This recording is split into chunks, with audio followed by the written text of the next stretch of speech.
طويل الشوق يبقى. Syariat Islam tidak hanya memerintahkan berbuat baik kepada manusia saja, tetapi juga kepada hewan. Melelahkan hewan, membuatnya kelaparan, atau kurang memperhatikan kesejahteraannya sangat dilarang dalam Islam. Barang siapa bertakwa kepada Allah, maka ia wajib memperhatikan hewan miliknya.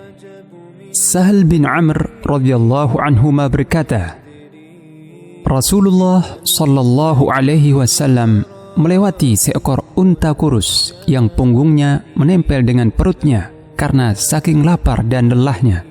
Maka beliau bersabda, Ittaqullaha fi hadhihi al-bahaim al-mu'jamah farkabuha salihatan wa kuluha salihah.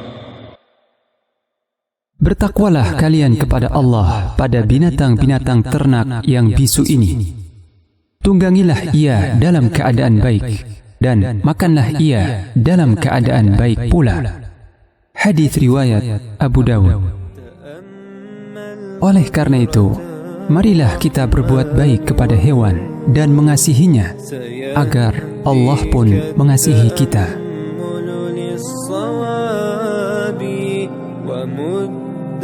الطرف في كل النواحي سؤالك سوف يرجع